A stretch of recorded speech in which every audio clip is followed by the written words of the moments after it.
네, 8월 16일 월요일 새벽 기도회를 시작하겠습니다. 기도하겠습니다. 하나님 아버지, 당신은 크십니다. 모든 영광을 받으시기 합당하신 그런 분이심을 고백합니다. 우리가 하루하루 하나님의 영광을 위해 살겠습니다. 위대하신 하나님을 인식하며 살아가겠습니다. 매 순간 주시는 은혜를 풍성히 누리는 우리 모두 되게 하여 주시옵소서. 감사합니다. 지금도 살아 역사하시는 우리 주 예수 그리스도의 이름으로 기도하옵나이다. 아멘. 찬송가 38장입니다. 찬송가 38장, 예수 우리 왕이여 함께 찬양 드리시겠습니다. 예수 우리 왕이여 이곳에 오셔서 우리가 왕께 드리는 영광을 받아 주소서. 우리는 주님의 백성, 주님은 우리 주시라. 왕이신 예수님 오셔서 좌정하사 다스리소서.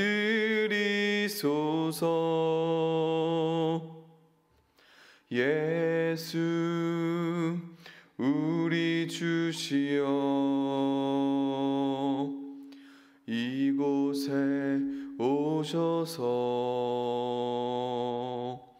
우리가 주께 드리는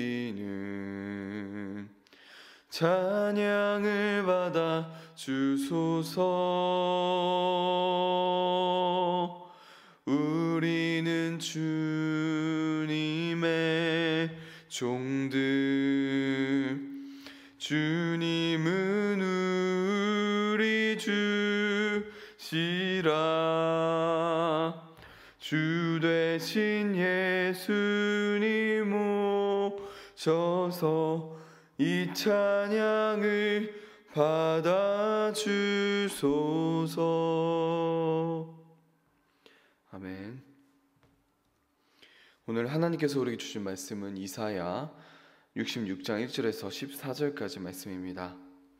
이사야 66장 1절에서 14절까지 말씀입니다.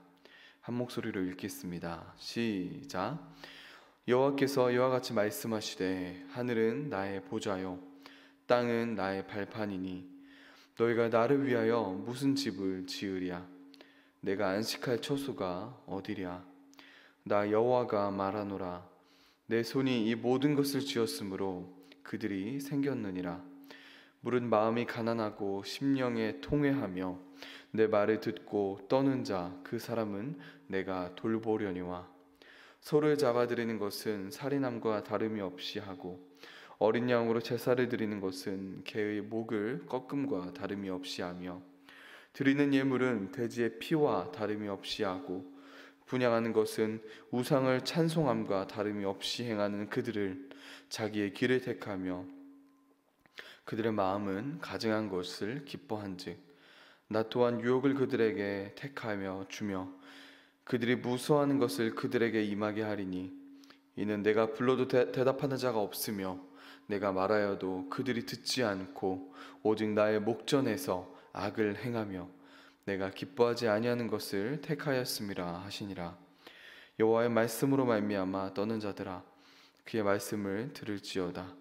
이르시되 너희 형제가 너희를 미워하며 내 이름으로 말미암아 너희를 쫓아내며 이르기를 여호와께서는 영광을 나타내사 너희 기쁨을 우리에게 보이시기를 원하노라 하였으나 그들은 수치를 당하리라 하셨느니라. 떠드는 소리가 성읍에서부터 들려오며 목소리가 성전에서부터 들리니 이는 여호와께서 그의 원수에게 보응하시는 목소리로다.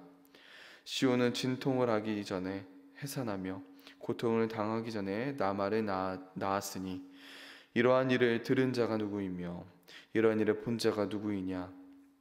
나라가 어찌 하루에 생기겠으며 민족이 어찌 한순간에 태어나겠느냐. 그러나 시온은 진통하는 즉시 그 아들을 순산하였도다. 여호와께서 이르시되 내가 아이를 갖도록 하였은즉 해산하게 하지 아니하겠느냐. 내 하나님이 이르시되 나는 해산하게 하는 이인즉 어찌 태를 닫겠느냐 하시니라. 예루살렘을 사랑하는 자들이여 다 그 성읍과 함께 기뻐하라. 다 그 성읍과 함께 즐거워하라. 그 성을 위하여 슬퍼하는 자들이여 다 그 성의 기쁨으로 말미암아 그 성과 함께 기뻐하라. 너희가 젖을 빠는 것 같이 그 위로하는 품에서 만족하겠고 젖을 넉넉히 빤 것 같이 그 영광의 풍성함으로 말미암아 즐거워하리라. 여호와께서 이와 같이 말씀하시되 보라 내가 그에게 평강을 강같이 그에게 문나라의 영광을 넘치는 시내같이 주리니 너희가 그 성읍의 젖을 빨 것이며 너희가 옆에 안기며 그 무릎에서 놀 것이라. 어머니가 자식을 위로함 같이 내가 너희를 위로할 것인즉 너희가 예루살렘에서 위로를 받으리니 너희가 이를 보고 마음이 기뻐서 너희 뼈가 연한 풀의 무성함 같으리라.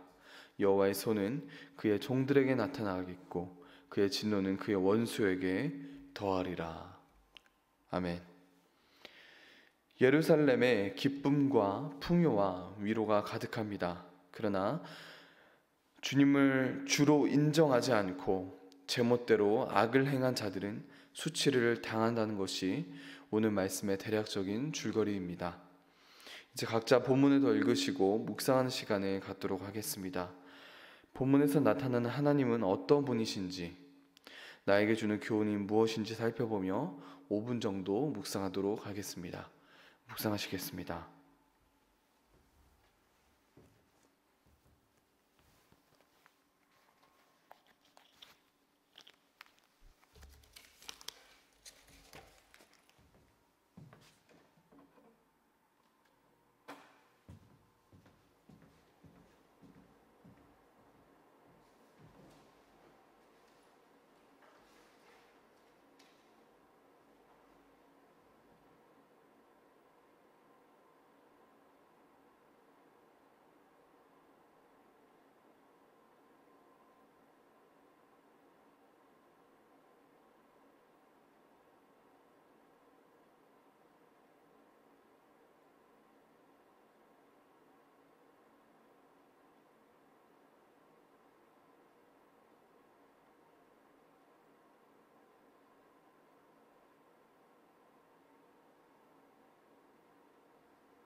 네, 하나님은 어떤 분이십니까? 하나님은 그 누구도 그 무엇도 감당할 수 없는 분이십니다. 우리 1절과 2절 상반절을 함께 읽겠습니다. 시작. 여호와께서 이와 같이 말씀하시되 하늘은 나의 보좌요 땅은 나의 발판이니 너희가 나를 위하여 무슨 집을 지으랴? 내가 안식할 처소가 어디랴? 나 여호와가 말하노라 내 손이 이 모든 것을 지었으므로 그들이 생겼느니라. 오늘 말씀 가운데 하나님께서 성전이 하나님을 닮지 못한다고 말씀하고 계세요. 하나님이 안 계시면 성전은 무의미한 곳이 될 것입니다. 그리고 하나님은 성전이 없어도 어디든 계실 수 있는 분이세요.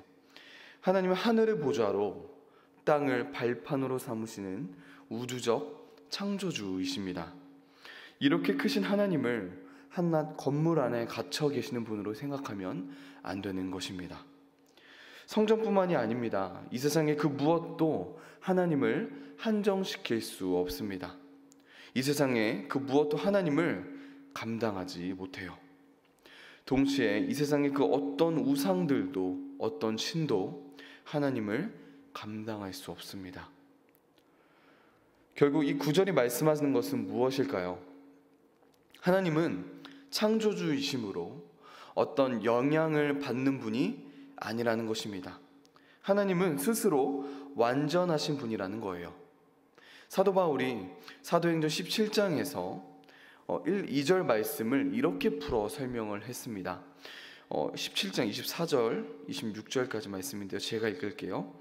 우주와 그 가운데 있는 만물을 지으신 하나님께서는 천지의 주재이시니 손으로 지은 전에 계시지 아니하시고 또 무엇이 부족한 것처럼 사람의 손으로 섬김을 받으시는 것이 아니니 이는 만민에게 생명과 호흡과 만물을 친히 주시는 이심이라.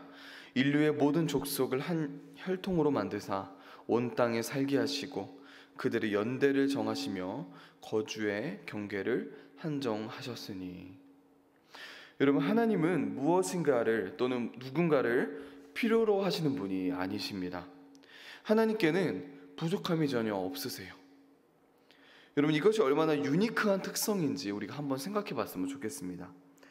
우리 모두는 인간으로서 항상 무엇인가를 필요로 합니다. 그렇죠? 우리는 음식이 필요합니다. 공기와 물이 필요하고요. 잠도 필요해요. 모든 인간은 무엇인가를 의존하고 무엇인가로부터 영향을 받으며 살아갑니다. 이 세상에 그 누구도 어떤 필요가 없는 사람은 없습니다. 아무리 건강해도요, 아무리 부자여도요, 누구나 필요 속에 살아가요. 아무리 혼자 있는 것을 즐기는 사람일지라도 진짜 평생을 혼자 살 수는 없습니다. 여러분, 이것이 인간에게만 적용되는 사실일까요? 아닙니다. 이 세상의 모든 종교의 신들을 보세요. 그들 역시 무엇인가를 필요로 살아갑니다. 어떤 신들은요, 잠도 필요하고요, 사랑도 필요해요. 어떤 신들은요, 다른 그 무엇보다도 사람의 관심과 섬김이 필요합니다. 이 세상의 신들은요, 영향을 받는 존재예요. 그러나 우리가 믿는 성경의 하나님은 다릅니다. 하나님께는 회전하는 그림자가 없습니다. 즉 해의 영향을 받지 않으신다는 거예요. 하나님은요, 그 어느 것으로부터 영향을 받지 않으십니다. 어디에 한정되어 계시는 분이 아니라는 거죠. 하나님 스스로 존재하시는 분이십니다. 그리고 하나님은 영원히 존재하셨으며 앞으로 또 영원히 존재하시는 분이시기 때문에 자신의 존재를 유지하기 위해 다른 그 어떤 것도 필요하지 않으십니다. 여러분, 적지 않은 사람들이 하나님에 대해 오해하는 것이 있습니다. 그것은 우리가 하나님에게 필요한 존재라고 생각하는 것입니다. 때로는 내가 하나님께 꼭 필요한 사람인 것 같아요. 그런데 여러분, 죄송하지만 아닙니다. 우리는 하나님께 필요한 존재가 아니에요. 예수님께서도 이렇게 말씀하셨습니다. 하나님은 돌로도 아브라함의 자손을 만드실 수 있는 분이다. 우리가 착각하지 말아야 하는 것은요, 하나님은 내가 필요하니까 나를 구원하신 것이 아니라는 것입니다. 하나님의 일에 내가 꼭 필요하니까, 나 아니면 안 되니까 나를 부르신 게 아니라는 거예요. 저 길가의 돌들로도 아브라함의 자손을 만드실 수 있는 하나님께서 뭐가 아쉬워서 저와 여러분이 필요하시겠습니까? 그렇지 않습니까? 그런데 여러분, 하나님은 저와 여러분을 사랑하십니다. 무슨 이유인지는 모르지만 하나님은 저와 여러분을 원하세요. 정말 이해 안 가는 것은요, 이런 저를 구원하셨다는 겁니다. 그냥 지옥으로 쓸려갈 수밖에 없는 저를 건져주셨다는 거예요. 하나님의 인생에 아무런 도움도 되지 않는 저를, 이 저능구를, 죄인 중에 괴수인 저를 사랑하셨다는 겁니다. 여러분, 이것이 은혜입니다. 여러분, 이처럼 우리가 하나님에 대해 정확하게 알수록, 하나님에 대해 더 깊이 알수록 우리는 겸손해질 수밖에 없어요. 우리는요, 하나님께 감사할 수밖에 없는 존재가 되는 것입니다. 사도 바울도 이 사실을 분명하게 알고 있었기 때문에 이렇게 고백했습니다. 나의 나 된 것은 오직 하나님의 은혜입니다. 여러분, 기억합시다. 하나님은 스스로 완전하신 분이세요. 그분에게는 부족한 것이 전혀 없습니다. 하나님은 누군가로부터, 무엇인가로부터 영향을 받는 분이 아니세요. 하나님은 이 우주 안에 그 누구도 그 무엇도 감당할 수 없는 분이십니다. 이렇게 크고 위대하신 분이세요. 이 하나님이 바로 저와 여러분의 하나님입니다. 그렇다면 오늘 말씀이 주는 교훈은 무엇일까요? 첫 번째 교훈입니다. 우리 참된 예배자가 됩시다. 하나님께서 2절 말씀 가운데 참된 예배자의 그 자세와 마음에 대해 말씀하세요. 무릇 마음이 가난하고 심령에 통회하며 내 말을 듣고 떠는 자, 그 사람은 내가 돌보려니와. 하나님이 찾으시는 예배자, 참된 예배자는 마음이 가난하고 겸손하며 항상 죄를 뉘우치며 하나님께 돌이킵니다. 그리고 동시에 하나님의 말씀을 떨리는 마음으로 받아요.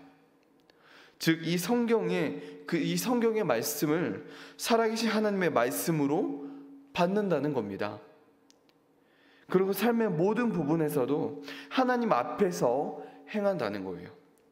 하나님이 나와 함께 하시며 보고 계시다는 그 믿음과 생각으로 행한다는 겁니다. 즉, 참된 예배자는 교회 공예배 때뿐만 아니라 가정에서도, 직장에서도, 학교에서도, 길가에서도 매 순간 하나님을 인식하며 살아간다는 거예요. 사람이 하나님을 경외하는 것은 하나님의 말씀을 대하는 그의 태도에서 나타난다는 그 사실을 우리가 기억했으면 좋겠습니다. 그가 어떻게 성경을 진지하게 읽고, 어떻게 성경을 진지하게 듣고, 성경을 묵상하고 그것을 믿고 실천하고자 애쓰는지를 보면요, 우리는 그가 참된 경건을 소유한 자인지를 알 수 있을 것입니다. 여러분, 오늘 나 자신도 돌아봤으면 좋겠어요. 나는 하나님께서 찾으시는 참된 예배자로서 살아가고 있습니까? 여러분, 우리 모두가 마음이 가난하고 심령에 통회하며 하나님을 경외하여 그분의 말씀을 듣고 떠는 자가 되길 소망합니다. 이렇게 참된 예배자로 세워져가는 저와 여러분 되길 소망합니다. 두 번째 교훈입니다. 하나님의 위로를 받읍시다. 우리 하나님의 위로를 받읍시다. 여러분, 하나님은 위로의 하나님이세요. 오늘 하나님께서 절망에 빠진 백성들에게 위로를 주고 계십니다. 하나님께서 시온에게 생명력을 회복하실 것이며 성은 활기를 되찾을 것을 약속하세요. 이제 수치의 성이 영광의 성이 되고 하나님의 위로를 받는 성이 될 것입니다. 여러분, 하나님께서 이렇게까지 하시는 이유가 무엇일까요? 그 이유는 그들이 하나님의 자녀이기 때문입니다. 즉 자신을 향한 하나님의 무한한 사랑과 연민 때문입니다. 여러분, 우리가 이 땅에서 많은 어려움과 고난을 당하고 있으며 앞으로도 당할 거예요. 그럼에도 불구하고 우리가 견딜 수 있는 이유는요, 우리가 하나님의 자녀이기 때문입니다. 여러분, 엄마가 어떻게 그 자녀를 잊겠습니까? 이사야서 49장 15절에서요 하나님께서 이렇게 말씀하셨어요. 잘 들어보세요. 여인이 어찌 그 젖먹는 자식을 잊겠으며 자기 태에서 난 아들을 국률이 여기지 않겠느냐. 그들은 혹시 잊을지라도 나는 너를 잊지 아니할 것이라. 여러분, 기억하세요. 하나님께서는 우리를 결코 잊지 않으실 것입니다. 그러니 여러분 삶 가운데, 여러분이 어려움 가운데 있을 때에 하나님이 내미시는 그 위로의 손길을 붙잡으시기 바랍니다. 여러분, 이번 주 하나님의 손이 여러분과 함께하길 소망합니다. 오늘의 기도의 억구입니다. 그 누구도 그 무엇도 감당할 수 없는 하나님입니다. 시간 기도할 때 기도의 억구와 잃어버린 영혼을 적극적으로 찾는 우리 새누리 이교가 될 수 있도록 기도해 주셨으면 좋겠습니다. 그리고 코로나 바이러스 확장이 중단되고 일상이 회복될 수 있도록 함께 기도하신 후에 여러분 각자의 기도 제목을 놓고 기도하기 원합니다. 이 시간 함께 기도하겠습니다.